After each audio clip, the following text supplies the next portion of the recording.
Hello అండి, welcome back to Sreelu's world. నేను మీ శైలజ. ఈరోజు మన ఛానల్లో పాకం జన్విడి ఎలా తయారు చేసుకోవాలో నేను మీకు చూపించబోతున్నాను. శ్రావణ మాసానికి ఇంటికి వచ్చిన ఆడపిల్లలందరూ అత్తవారిళ్ళకి వెళ్ళేటప్పుడు కడుపు చలువ కోసం పుట్టింటి వారు చనివిడి పెడుతూ ఉంటారు.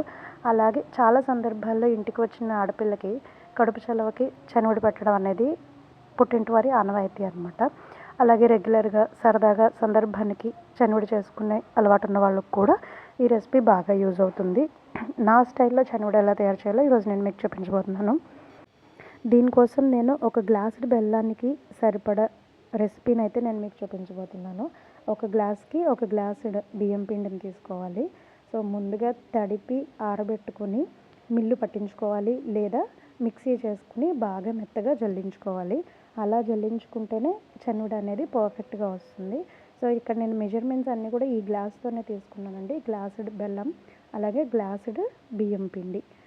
ఈ బెల్లంలోకి హాఫ్ గ్లాస్ వరకు వాటర్ పోసి బెల్లం కరిగే వరకు మందపాటి గిన్నెలో మీడియం ఫ్లేమ్లో ఉంచుకోవాలి. ఈలోపు పాకం ప్రిపేర్ అయ్యేలోపు నేను కురుడి ముక్కల్ని, అంటే ఎండు కొబ్బరి ముక్కల్ని చిన్న చిన్న ముక్కల కింద తీసుకుని వాటిని నేతిలో వేయించి పక్కన పెట్టుకున్నాను. దీనికి నేతిలో మాత్రమే వేయించుకోవాలి, అప్పుడే చనివిడి టేస్ట్ అనేది బాగుంటుంది. ఇప్పుడు పాకం అనేది రెడీ అయిపోతుంది. సో మనకి ఉండపాకం కావాలండి, అంటే ముదురు తీగ పాకం కన్నా కూడా ఎక్కువ.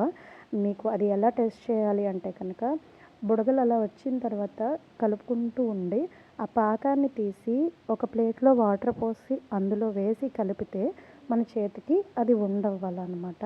ఇప్పుడు నేను చూపిస్తున్నాను కదా ఇలాగా. సో దాన్ని అటు ఇటు మెదిపి ఇలా చేత్తో తీసి చూడితే అది మనకి బాల్ షేప్లో రావాలి. అలా వస్తే కనుక పాకం పర్ఫెక్ట్గా రెడీ అయిపోయినట్టు. ఇప్పుడు దీనిలో ఆల్రెడీ మనం రోస్ట్ చేసి పెట్టుకున్న ఎండు కొబ్బరి ముక్కలను వేసి స్టవ్ ఆఫ్ చేసేసుకోవాలి. తర్వాత స్టవ్ మించి దింపేసుకున్న తర్వాత ఆల్రెడీ ఏదైతే మనం మిల్లు పట్టించుకొని లేదా మిక్సీ పెట్టుకుని ఉన్నామో ఆ బియ్యం పిండిని గ్రాడ్యువల్గా కొద్దిగా దాంట్లో వేస్తూ కలుపుకోవాలి.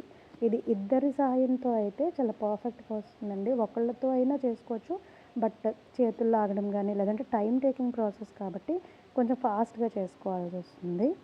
సో ఇక్కడైతే నేను మా మదర్ హెల్ప్ తోటి ఈ చనివిడి ప్రిపేర్ చేస్తున్నాను అనమాట. సో దాన్ని జాగ్రత్తగా అస్సలు గ్యాప్ లేకుండా అలా కలుపుకుంటూ ఉండాలి. అండ్ గుర్తుపెట్టుకోండి, బాగా థిక్గా కలుపుకుంటే కనుక కాసేపు అయ్యేటప్పటికి చనివిడి అంతా పొడి పొడిగా అయిపోతుంది.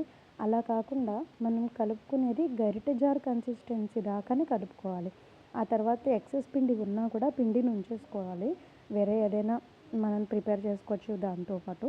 దీంట్లో కొద్దిగా యాలకుల పొడి కూడా వేసేసుకుని చివరిలో మరొకసారి కలిపేసుకోవాలి. మనం ఏ ఇంగ్రీడియంట్స్ వేసి కలిపినా కూడా అది వేడిగా ఉన్నప్పుడు మాత్రమే వేసుకుని కలుపుకోవాలి. సో దీంట్లోనే కొద్దిగా నెయ్యి కూడా యాడ్ చేసుకోవచ్చు ఇష్టం ఉన్న వాళ్ళు, లేదంటే స్కిప్ చేసేయచ్చు. బెల్లం కరిగేటప్పుడు కూడా కొంచెం నెయ్యి యాడ్ చేసుకుంటే మనకు అది చుట్టూ అంటుకోకుండా నీట్గా పర్ఫెక్ట్గా వచ్చేస్తుంది అనమాట. సో ఇది ఇలా గరిటె జారుగా ఉన్నప్పుడు మనం ఆఫ్ చేసేసుకుంటే అది చల్లారేసరికి మనకి ముద్ద అయ్యే కన్సిస్టెన్సీ వస్తుందన్నమాట. అంటే ఉండ చేసుకునే కన్సిస్టెన్సీ వస్తుంది, లేదంటే కనుక పొడి పొడిలాడిపోతూ ఉంటుంది. సో చూసారు కదండి, నేను గరిటె జార్ కన్సిస్టెన్సీ దగ్గర ఆపేస్తే ఒక 1 అవర్ తర్వాత ఇది పూర్తిగా చల్లారిపోయింది.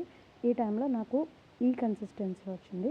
సో మీరు కూడా ట్రై చేసి ఎలా వచ్చిందో కామెంట్ సెక్షన్లో తెలియచేయండి. ఇంకా మన ఛానల్ని ఎవరైనా సబ్స్క్రైబ్ చేసుకోకపోతే వెంటనే సబ్స్క్రైబ్ చేసుకుని మీ ఫ్రెండ్స్ అండ్ ఫ్యామిలీ మెంబర్స్కి షేర్ చేయండి. Thank you.